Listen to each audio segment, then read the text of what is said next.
Здравствуйте, дорогие зрители! В проекте «Долгий путь к дому» мы послушаем рассказ о своей судьбе нашей подопечной Сергеевой Лены Александровны. Здравствуйте, Лена. Расскажите о себе. Здравствуйте, я Сергеева Елена Александровна, родилась 9 января 1999 года рождения. В городе Покровске я родилась. Я оказалась в пансионате по своей жизненной ситуации. Меня мать родная оставила без жилья. Она с рождения издевалась и надо мной, била меня об стенку головой.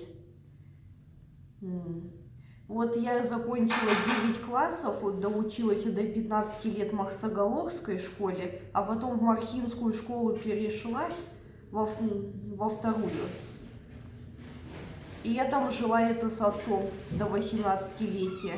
А с 18-летия жила уже по пансионатам скиталась. Сначала в Махсоголовский интернат поселилась, а потом в пансионат Милосердие поселилась, потом в пансионат на Ильменской поселилась, потом в пансионат Алгыс поселилась, и там 1,5 года жила. А сейчас в настоящее время в Горизонте живу. Может, Лена, вы расскажете о своих одноклассниках, какие-то про школьные года расскажи. А в Махсоголовской школе со мной никто не общался. Все меня обижали, дразнили.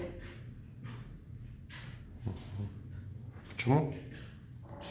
Из-за болезни. У меня болезнь эпилепсия. Понятно. У тебя как-то расскажи, давай о хорошем. Расскажи о своих мечтах. Что ты хочешь? У тебя мечта есть какая-то, ты же хорошо шьешь, да? Угу. Бисером вышиваешь. Я бы хотела получить профессию, заиметь семью,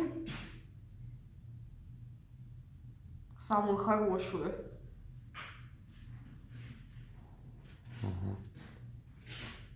Это хорошо. Может, привет кому передашь там, есть такое? Нет, никому я не передам привет.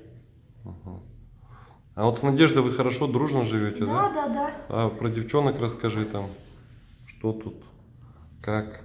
Да так, как обычно. Все хорошо как бы, да? Ладно, ага.